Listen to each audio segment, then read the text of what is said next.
नमो अरिहंताणं नमो सिद्धाणं नमो आयर्याणं नमो वैद्यायाणं नमो लोये सव्यसाहूणं। पंच परमेष्टि भगवान की, अनंत अनंत सिद्ध परमेष्टि भगवान की, 1008 देवादिदेव वासुपूज्य भगवान की, 1008 देवादिदेव श्री राम भगवान की, आचार्य भगवान रवि चरण स्वामी की, आचार्य भगवान विद्यासागर जी महाराज की, आचार्य भगवान विशुद्ध सागर जी महाराज की, महाराज की बोलो, मुनि संघ की जय। यहाँ पे अपना पद्म पुराण चल रहा है और जिसमें कल अपन देख रहे थे कि हनुमान लंका गए थे सीता की खबर लेने। तो हनुमान वहाँ से सीता की खबर लेकर के लौट करके आ गए और उन्होंने राम को सीता की खबर दी। और फिर राम ने क्या बोला कि अब अपन ज़्यादा दिन तक इंतज़ार नहीं करेंगे, तुरंत चलेंगे, ठीक है। तो राम ने सबको बुला करके और लंका की ओर प्रस्थान प्रारंभ कर दिया था। और वह कहाँ पर, लंका के पास में ही एक द्वीप पर ठहर गए थे। कौन सा द्वीप था वो? हंस द्वीप में ठहरे थे, ठीक है। हंस द्वीप जो लंका के बिल्कुल निकट में है, उसमें जाकर की सारी सेना ठहर गई थी। और जब इतनी बड़ी सेना लंका के पास में आकर के ठहर गई तो सारे लंका में हाहाकार मच गया, क्योंकि जिस नगर के बाहर शत्रु आकर के ठहर जाए तो वो नगर के वासी शांति से कैसे बैठ सकते हैं। तो इस लंका में हाहाकार मचा हुआ है। तो क्या हो रहा है लंका में, यह अपन देखते हैं। शत्रु की बड़ी भारी सेना को निकट में स्थित जानकर लंका प्रलयकालीन समुद्र की वेला के समान शोभा को प्राप्त हो गई। जब इतनी बड़ी शंका लंका के बाहर सेना आ गई तो सारे लंका में क्षोभ प्राप्त हो गया। जिसका चित्र संभ्रांत हो रहा था ऐसा रावण कुछ क्रोध को प्राप्त हुआ और गोलाकार झुंडों के बीच बैठे हुए लोग रण की चर्चा करने लगे। और रावण भी क्षोभ को प्राप्त हो गया। और जो सारे मंत्री वगैरह थे वो क्या कर रहे हैं, तो रण की रणनीति बना रहे हैं। अब जब सेना आई गई है तो लड़ना तो पड़ेगा, और लड़ना पड़ेगा तो लड़ने के लिए नीति भी बनानी पड़ेगी, क्योंकि बिना नीति बनाए जो भी काम किया जाता है वो सारा काम हमारा फेल हो जाता है। जिसे घर को चलाने के लिए भी नीति होती है। शांति भाई, घर चलाते कि नहीं चलाती? तो पहले के समय में जब महिलाएं घर चलाती थी तो सारी आमदनी महिलाओं को दे दी। अब जैसे सारी आमदनी महिलाओं के पास आई तो वो होशियार महिलाएं रहती थी। आज की तो आए तो वो श्रृंगार खरीदने चली जाए। आज की महिलाओं को यदि 1000 रुपया दे दो तो कहाँ जाएं, तो श्रृंगार सदन की होटल पे जा कर के सब खर्च कर दें।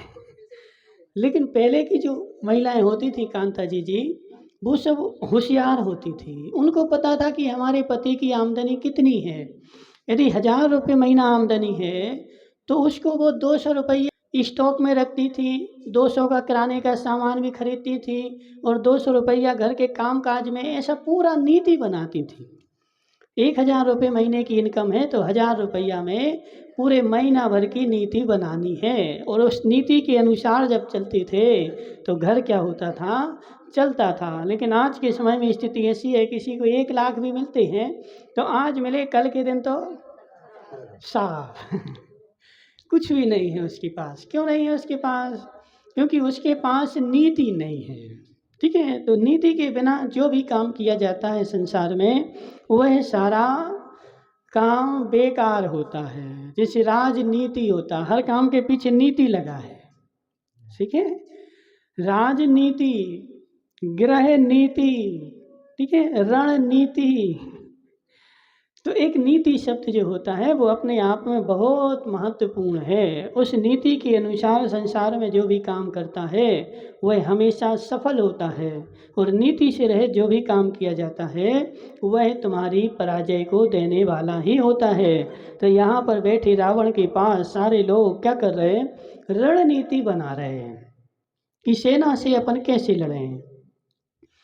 जिनका शब्द महासागर की गर्जना के समान था, ऐसी भय उत्पन्न करने वाली भेरियां बजाई गईं तथा तुरही और शंखों का विशाल शब्द आकाश रूपी आंगन में घूमने लगा। उस रणभेरी के शब्द से परम प्रमोद को प्राप्त हुए स्वामी के हित चिंतक योद्धा तैयार होकर रावण के पास आने लगे। जब भेरी बजाई गई, क्योंकि उस नगरी जो थी बहुत बड़ी थी, ऐसा तो है नहीं कि अपने जैसे 10 बाई 10 के कमरे हों, उस एक कमरे में से आवाज़ लगाओ से सब लोग आ जाएं, ऐसा नहीं। जब लंका बहुत बड़ी थी तो बस लंका में जो लोग रहते थे उनको यदि तुम यहाँ से आवाज़ लगाओगे तो दूसरे को सुनाएगी नहीं। तो क्या बोला, रणभेरी बजाई गई। रणभेरी मतलब एक बहुत बड़ा संकेत किया गया। तो वह रणभेरी जो थी पूरे लंका में गूंज गई, और लंका में जैसे गूंजी तो जितने लड़ने वाले योद्धा वगैरह थे वो सब मिल करके रावण के पास आने लगे। मरीच कुमार, अमलचंद, भास्कर, स्यंदन, हस्त, प्रस्थ, ये बहुत अच्छे अच्छे नाम हैं, सब लोग सुन लेना, किसी को अपने बाल बच्चों की रखना हो तो। समझ रहे? मरीच कुमार, अमलचंद, भास्कर, स्यंदन, ठीक है, हस्त, प्रस्थ आदि अनेक योद्धा कवच धारण कर स्वामी के पास आए। अथानंतर लंका के अधिपति वीर रावण को युद्ध के लिए उद्धत देख विभीषण भी उनके समीप आ गया। सब लोगों को पता चला कि युद्ध होने वाला है, तो सब लोग आए और विभीषण भी आया, और हाथ जोड़कर शास्त्रानुकूल अत्यंत श्रेष्ठ शिष्यों के लिए अत्यंत इष्ट आगामी तथा वर्तमान काल में हितकारी आनंद रूप एवं शांतिपूर्ण निम्नांकित वचन कहने लगा। अब विभीषण जो था वो एक कभी भी नहीं चाहता था कि हमारा युद्ध हो। क्यों नहीं चाहता था?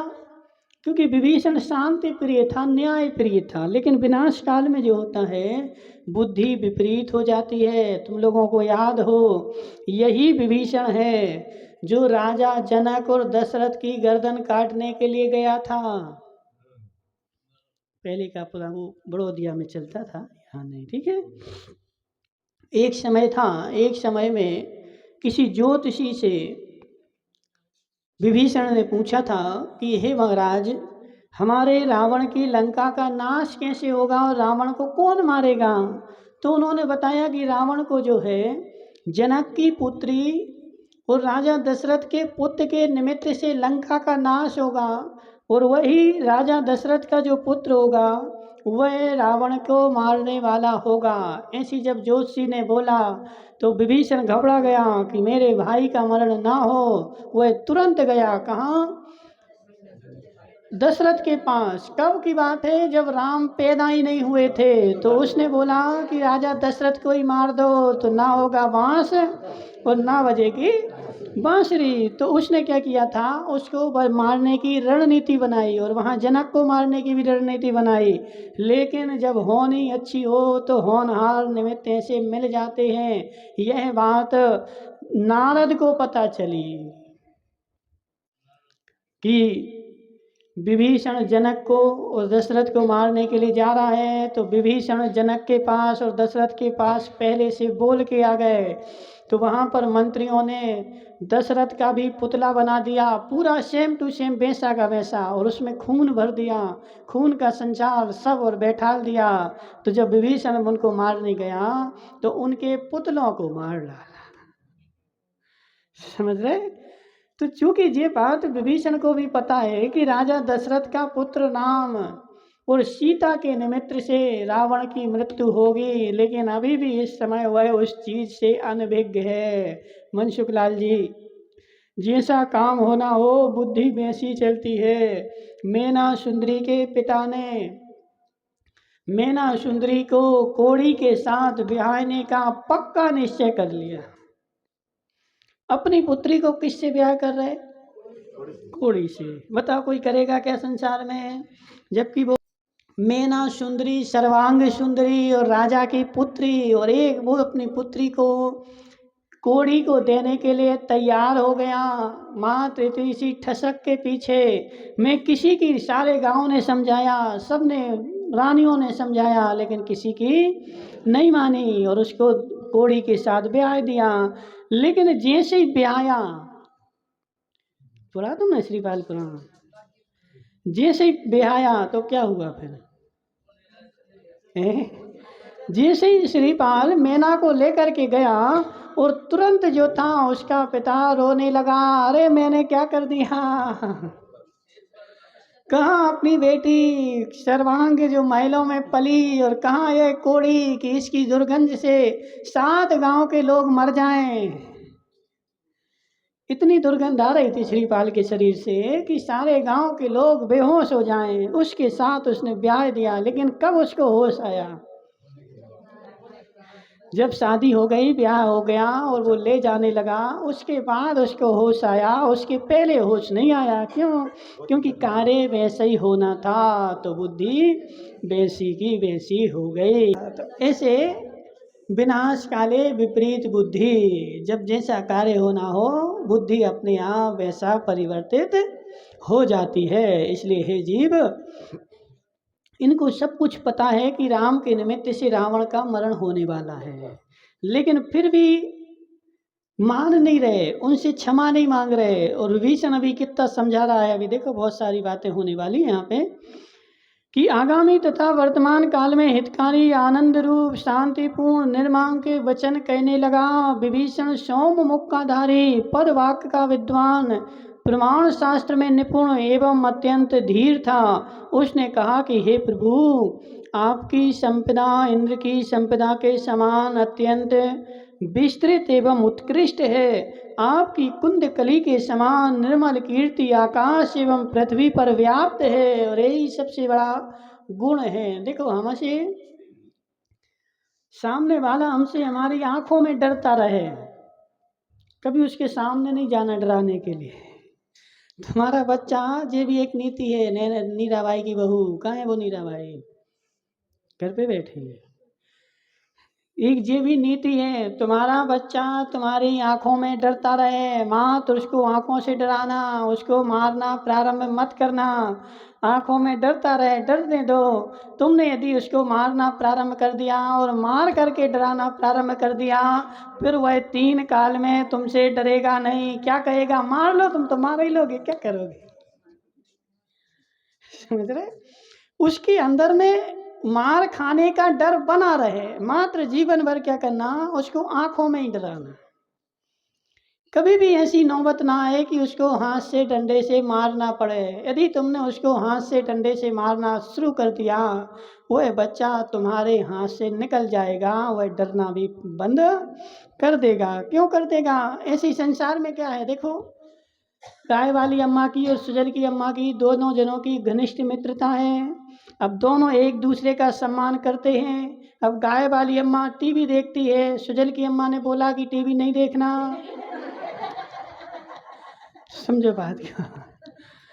एक ने दूसरे से बोला टीवी नहीं देखना, बोले नहीं नहीं हम नहीं देखते, हम नहीं देखते। अब तुम्हें पता चल गया कि वो टीवी देखती भी है, लेकिन अब तुम उसको सामने जाके कभी पकड़ना नहीं। अरे हम तो उसको पकड़ के रहेंगे, और एक बार तुमने उसको पकड़ लिया, तुम्हारी दोस्ती तो चलेगी, लेकिन जो मधुरता थी ना, वह मधुरता तुम्हारी खत्म हो जाएगी। जिस सारी देखो, जीवन जीने में बहुत सारी नीतियाँ होती हैं, समझ रहे हैं ना? तो जो जीवन अपना नीतियों के साथ जीता है, उसकी मित्रता बनी रहती है। जैसे माना कि 4 मित्र हैं, घनिष्ठ मित्र हैं। अब 4 मित्र में क्या होता ना, कोई सम्माननीय ज़्यादा होता है, कोई कम होता है। अब जो एक मित्र जो ज़्यादा सम्माननीय है, उसके सारे मित्र उस मित्र की सम्मान करते हैं, उसका आदर सम्मान करते हैं। अब माना कि तुम्हारी मंडली में एक मित्र शराब भी पीता है और दूसरा मित्र महान सज्जन है, लेकिन शराब पीने वाला सज्जन की सम्मान करता है। अब सज्जन को क्या चाहिए? सज्जन के पास ऐसी नीति होनी चाहिए कि वह मात्र उसको परोक्ष में ही समझाता रहे, कभी उसके सामने नहीं जाना। तुम सोचो, अरे तुम मना कर रहे हो, उससे पूछा तुमने तुम शराब पीते? बोले नहीं पीते। बस अच्छा है, नहीं पीते, नहीं पीना चाहिए, इतना ही समझाना है। तुम उसके पीछे पड़ गए कि अरे तुम पीते हो, कैसे नहीं पीते, हम तुम्हें पकड़ के बताएंगे, और तुम उसके पीछे लग गए और तुमने उसको एक बार पकड़ लिया, तो उसका परिणाम क्या निकलेगा? वो शराब पीना तो नहीं छोड़ेगा। अभी तक तुम्हारे पीठ के पीछे पीता था, अब आगे से तुम्हारे सामने पिएगा, तुम्हारा सम्मान खत्म कर देगा। इसलिए हमें पता है कि यह आदमी, बहुत सारे लोग आते हैं हमारे पास, बोले महाराज इनको आलू का आदि कराओ, त्याग आदि त्याग करा था। हे जी, थोड़ा गम में खाओ, उसको आने आने दो, आते रहने दो, धीरे धीरे धीरे धीरे एक समय आएगा। अपन को ऐसा किसी के साथ जबरदस्ती नहीं करनी। और जी ऐसा होता है बहुत सारे महाराज, आदमी आ गया और पीछे पड़ गए तो वो आदमी ही भाग जाता है, समझ रहे हैं ना। इसलिए क्या होता ना, कोई भी त्याग है पहले उसके अंदर में एक अंदर की भावना बनेगी, और जब उसके अंदर में अंदर की भावना बनेगी वो अपने अंदर से छोड़ेगा, फिर जीवन भर कभी नहीं करेगा। और तुम बाहर से ठोका पीटी करोगे तो वो तुमसे ही दूर हो जाएगा। इसलिए प्रभु की अम्मा, तुम अब अम्मा बन गई, सासू माँ भी बनने वाली हो, समझ रहे ना। तो सासू माँ को यदि बहू के साथ शांति से जीना है तो अरुण की अम्मा, अब जी समझो आज के समय में सासू माँ की, बहू की और सास की क्यों नहीं बन रही है? आज बहू सास का सम्मान क्यों नहीं कर रही? क्योंकि सास जो है वो बुद्धिहीन है। सास क्या चाहती है कि आज की बहू, जैसे हमने 5 किलो आटा 5 बजे से 4 बजे से उठ के पीछा है, तो ऐसे वो बहू भी 4 बजे से उठ के आटा पीसे, हमारे पैर दबाए। समझे बात को? सास को बहू से सम्मान प्राप्त क्यों नहीं हो रहा? सास के पास बुद्धि नहीं है। यदि सास के पास बुद्धि हो तो बहू तो तुम्हारे पैर छुएगी, तुम्हारा सम्मान करेगी। और तुम जो है ना मनसुख लाल जी, सामने वाले से सम्मान चाहिए तो एक ही उसका उपाय है, तुम अपनी बुद्धि के अनुसार काम करो, वह तुम्हारा सम्मान अपने आप करेगा। अब सास क्या करती है बेचारी, बहू को देता ना देता ना देता ना। यदि सम्मान यदि सास को सम्मान पाना है तो सबसे अच्छा काम है बहू की बहुत सारी गलतियों को नज़रअंदाज करना पड़ेगा। देख करके भी आंखें बंद करनी पड़ेगी। बहू कुछ गलती कर रही है और तुम अचानक पहुंच गए, बहू ने नहीं देखा, लौट के आ जाओ, उसके सामने मत जाना। लेकिन सास तो क्या करेगी, डंडा लेके और जाएगी, समझ रहे ना। इसलिए अपनी इज्जत बनाना है रोशन भाई, अपनी इज्जत रखना है तो अपने सामने अपनी इज्जत हमारे हाथ में है। तुम बहू को बहू के हाल पे छोड़ दो और अपने को अपने हाल पे छोड़ दो। बहू के पीछे हाथ धो करके मत पड़ो, क्योंकि तुम्हारे में और बहू में जो है 30 साल का अंतर है और 30 साल में सारा युग बदल गया है। अब तुम ये सोचो कि जैसे बहू के समय हम रहते थे कि एक हाथ का घूंघट निकालते थे, तो हमारी बहू भी हमारे सामने एक हाथ का घूंघट निकाले तो वो तो 3 काल में नहीं निकालने वाली।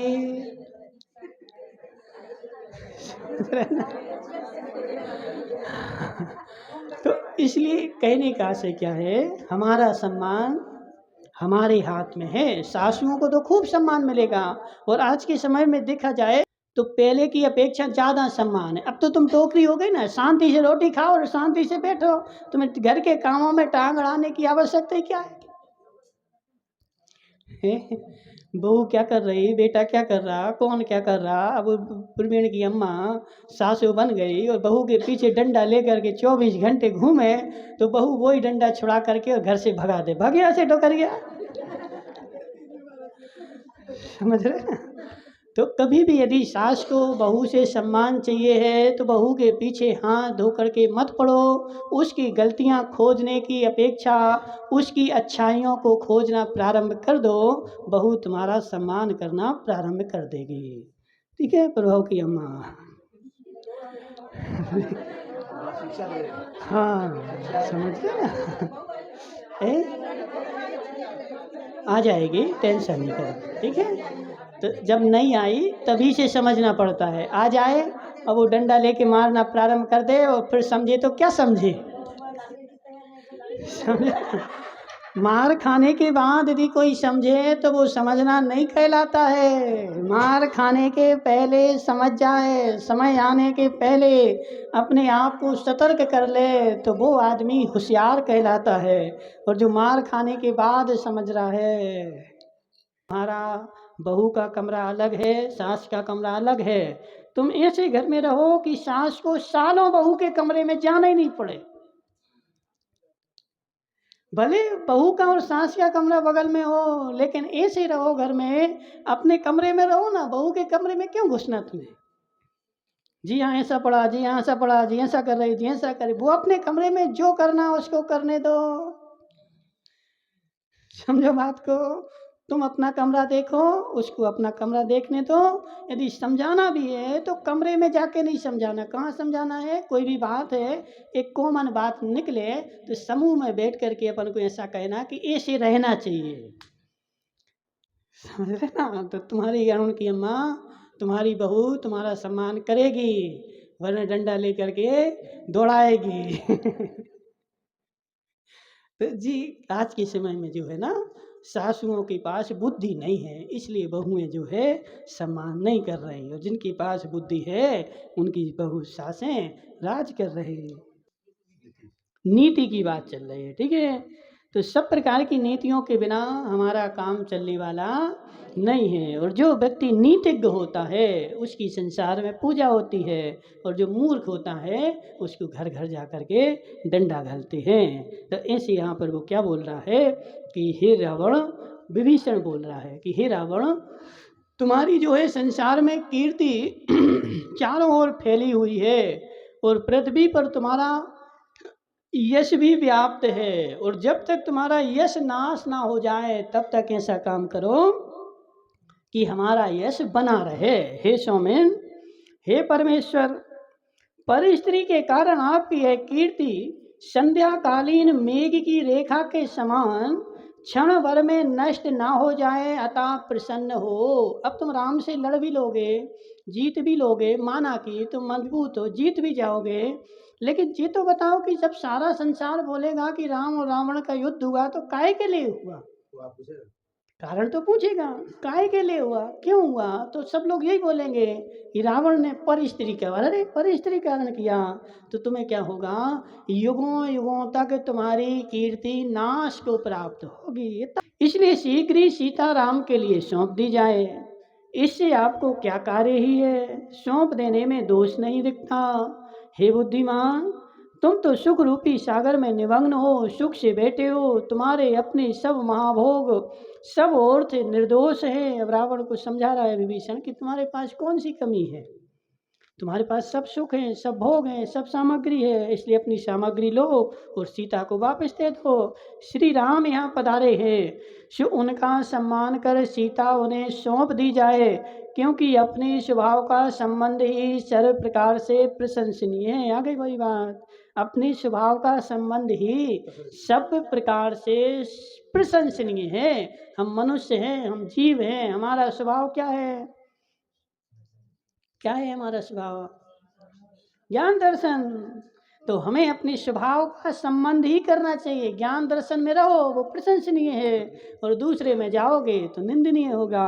तो सर्वत्र सब प्रकार, सभी प्रकार से, चाहे पर्याय का स्वभाव हो, चाहे गुण का स्वभाव हो, चाहे द्रव्य का स्वभाव हो, सबको अपने अपने स्वभाव में ही रहना चाहिए। हमारा स्वभाव क्या है? हमें अपने घर में मर्यादा से रहना चाहिए, जी हमारी पर्याय का स्वभाव, ठीक है ना। तो अपने अपने स्वभाव में रहोगे तो सब प्रकार से प्रशंसनीय रहोगे।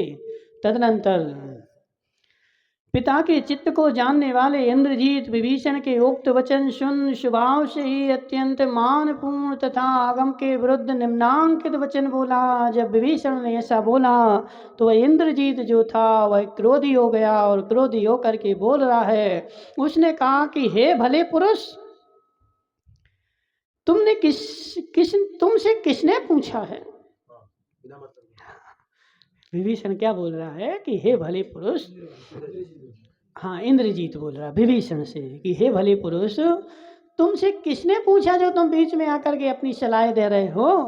तथा तुम्हें अधिकार ही क्या है जिससे इस तरह उन्मत्त के वचनों के समान तुम कुछ भी बके चले जा रहे हो। यदि तुम अत्यंत अधीर, डरपोक और नपुंसक के धारक हो तो अपने घर के बिल में घुस जाओ। देखिए कौन बोल रहा है? भतीजा बोल रहा है अपने काका से। क्या बोल रहा है? तुम यदि डरपोक हो, नपुंसक हो, अधीर हो, दीन हो तो अपने घर के बिल में तुम जा करके चले जाओ। तुम्हें इस प्रकार के शब्द कहने से क्या प्रयोजन, जिसके लिए मदोन्मत्त हाथियों के झुंड से अंधकार युक्त पड़ते हुए अनेक शस्त्रों के समूह से सहित एवं अत्यंत भयदायक संग्राम में तलवार की पैनी धारा से उदंड शत्रुओं को मारकर अपनी भुजाओं द्वारा बड़े कष्ट से वीर सुंदरी लक्ष्मी का उपार्जन किया जाता है। ये संग्राम तो ऐसा है कि अपनी भुजाओं के द्वारा हाथ में तलवार लेकर के और दूसरे की भुजाएं उखाड़ करके और फिर विजय लक्ष्मी को प्राप्त किया जाता है। तुम्हारी भुजाओं में ताकत नहीं है तो तुम अपने घर में बैठो, तुमसे कोई पूछ नहीं रहा है।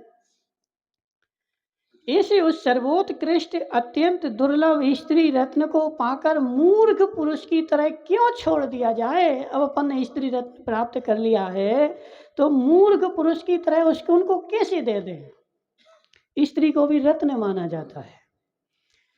चक्रवर्ती की 96,000 रानियों की जो पटरानी होती ना, उसमें एक स्त्री रत्न भी है।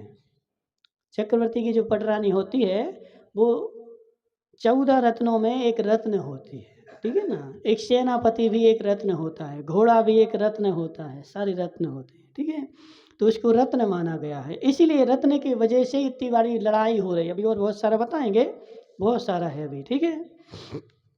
तदनंतर डांट दिखाने में तत्पर विभीषण ने इस प्रकार कहा कि तू मलिन चित्त को धारण करने वाले इस रावण का नामधारी शत्रु है। विभीषण को भी क्रोध आया गया तो क्या बोल रहा है, तू नाम तो रखे पुत्र का, लेकिन पुत्र के नाम में तू रावण का शत्रु है।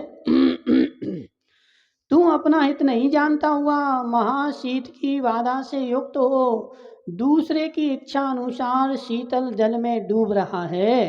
तू गृह में लगी अग्नि को सूखे ईंधनों से पूर्ण कर रहा है। घर में अग्नि लग गई और बुझाना है तो क्या डाल रहा है, तो घूरे पे बहुत सारे पत्ते पड़े थे तो पत्ते से तू अग्नि बुझाना चाह रहा है। मोह रूपी पिशाच से पीड़ित होने के कारण तेरी चेष्टा विपरीत हो रही है, इसलिए कोट तथा उत्तम भवनों से युक्त स्वर्णमयी लंका जब तक लक्ष्मण के बाणों से चूर्ण नहीं की जाती तब तक गंभीर चित्त के धारक राम के लिए शीघ्र ही सीता सौंप देनी चाहिए। जब तक लक्ष्मण अपनी बाण चढ़ा करके और इस लंका को नाश ना कर दे तब तक तुम क्या करो, सीता को वापस सौंप दो। इसी में हम सभी का कल्याण है और कोई कल्याण का मार्ग नहीं है।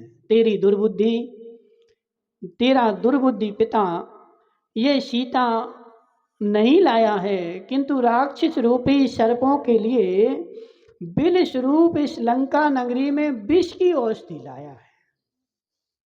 तुम्हारा पिता जो है वो दुर्बुद्धि है, और दुर्बुद्धि है तो वो सीता नहीं लाया है, क्या लाया है, विष की कड़ी का लाया है। और इस बिल में विष की कड़ी का आ गई तो उसके कारण सारी लंका मारी जाएगी। लक्ष्मी धरों में श्रेष्ठ एवं क्रोध से युक्त लक्ष्मण सिंह के समान है और तुम लोग हाथियों के तुल्य हो। तुम लोग हाथी हो, लक्ष्मण कैसा है, शेर है। रण के अग्रभाग में उसे घेरने के लिए तुम समर्थ नहीं हो। तुम्हारे जिनके पास सागरावर्त धनुष, आदित्य मुख बाण एवं भामंडल जिनके पक्ष में है वह तुम्हारे द्वारा कैसे जीता जा सकता है। राम के पास क्या है, सागरावर्त धनुष है, आदित्य मुख बाण है और भामंडल जैसी योद्धा उनके पक्ष में है, तो वह तुम्हारे द्वारा जीते नहीं जा सकते। जो महेंद्र, मलय, तीर, श्री पर्वत, किष्किंधा, त्रिपुर, रत्नदी, बेलंधर, अलका, केलिकिल, गगन तिलक, संध्या, हे है, प्रागभार, दधिमुख आदि बड़े बड़े अभिमानी राजा तथा विद्या विभव से संपन्न अतिशय बलवान अन्य नृपति उन्हें प्रणाम करते हैं। इतने सारे राजा भी उनके साथ में हैं। सो क्या वे विद्याधर नहीं है? अब तुम बार बार कहते थे वो भूमि गोचरी है, भूमि गोचरी है, भूमि गोचरी है, लेकिन ये सारे राजा तो विद्याधर हैं जो हमारी ही प्रजाति के हैं। इस प्रकार उच्च स्वर्ग से कहने पर विभीषण को मारने के लिए क्रोध से भरा रावण तलवार लेकर के उसकी ओर दौड़ा। जब विभीषण ने इतनी सारी बातें करी तो रावण से रहा नहीं गया, वो अपनी तलवार लेकर के और विभीषण को मारने के लिए उसकी ओर दौड़ा। इधर उपदेश देने के लिए जिसका दृष्टांत दिया जाता था, ऐसे महाबलवान विभीषण ने भी क्रोध के वशीभूत हो यह एक वज्रमयी खंबा उखाड़ लिया। उसके पास तलवार थी तो रावण ने तलवार ले ली, विभीषण ने क्या जी खम्मा लगे थे ना, वो वज्र के खम्मा लगे थे, तो वह वज्र का खम्मा ही मकान में से उखाड़ लिया और दोनों आमने सामने लड़ने के लिए खड़े हो गए। युद्ध के लिए उद्यत उग्र तेज के धारक इन दोनों भाइयों को मंत्रियों ने बड़ी कठिनाई से रोका, लेकिन मंत्री वगैरह जो थे वो होशियार थे, तो उन लोगों ने रोका। यदि तुम आपस में ही लड़ लड़ के मर जाओगे तो शत्रु तो बिना लड़ाई जीत गया। समझ रहे ना? जब तुम दोनों ही भाई लड़के मरोगे तो शत्रु जो जीतने के लिए आया है उसकी विजय तो अपने आप हो गई। इसलिए समय जो है आपस में लड़ने का नहीं है, शत्रु से निपटने का है। तदनंतर रोके जाने से वे अपने अपने स्थान पर चले गए और दोनों को रोक करके अपने अपने महलों में भेज दिया। तदनंतर कुंभकर्ण, इंद्रजीत आदि मुख्य आप्तजनों ने जिसे विश्वास दिलाया था, ऐसा रावण कठोर चित्त को धारण करता हुआ बोला कि जो अग्नि के समान अपने ही आश्रय का हित करने में तत्पर है, ऐसा यह दुष्ट शीघ्र ही मेरे नगर से निकल जाए। रावण ने बोल दिया कि यह जो अग्नि के समान है और हमारा ही नाश करने के लिए तैयार हो रहा है, तो यह हमारे नगर से जो है बाहर निकल जाए, हमारे नगर में ना रहे। जिसका चित्त अनर्थ करने में उद्यत रहता है, ऐसे इसकी यहाँ रहने से क्या लाभ? मुझे तो विपरीत प्रवृत्ति करने वाले अपने अंग से भी कार्य नहीं है। विभीषण सोच रहा है कि जब भाई ऐसा कह रहा है तो फिर इसके साथ रहने से मतलब क्या है? और मैं तो जो हूँ न्यायपूर्ण हूँ, न्याय नीति वाला हूँ, यदि मेरा कोई अंग भी विपरीत कार्य करेगा तो मैं उसको भी काट के फेंक दूंगा। राजा होते ना, पुराने जमाने के राजा बोलते थे यदि हमारा हाथ ही विपरीत काम करे तो जी हाथ ही काट के फेंक देंगे, इतने न्यायवान होते थे। ठीक है ना? तो बोल रहा है यहाँ रहते हुए इसे यदि मैं मृत्यु को प्राप्त ना कराऊं तो मैं रावण ही नहीं कहलाऊंगा।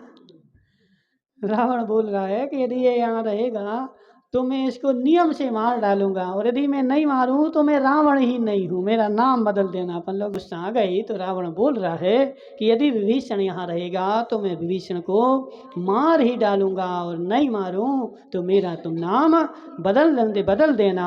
अथानंतर विभीषण ने सोचा क्या मैं रत्न शिवा का पुत्र नहीं हूँ? मैं क्या किसी अन्य का पुत्र हूँ? मैं तो भी तो रत्न शिवा का पुत्र हूँ। यह कहकर मानी विभीषण लंका से निकल गया। मैं रहूँगा ही नहीं, जब इतना विवाद हो गया तो अब रहने की कोई मतलब नहीं है। निकल गया। वह सुंदर शस्त्रों को धारण करने वाली कुछ अधिक 30 अक्षौणी सेना से परिवृत हो राम के समीप जाने के लिए उद्यत हुआ। और विभीषण भी जो था वो अकेला नहीं था, उसके पास कितनी अक्षौणी सेना थी? 30 अक्षौणी सेना थी। तो वो अपनी 30 अक्षौणी सेना ले गया। अब एक अक्षौणी का जो परिमाण बताया है वो पद्म पुराण में अलग बताया है और हरिवंश पुराण में अलग बताया है। ठीक है, अलग अलग आया है। हरिवंश पुराण में तो एक अक्षौणी का प्रमाण 9 अरब बताया है, और पद्म पुराण में एक अक्षौणी का प्रमाण 1,08,000 बताया है। समझ रहे ना?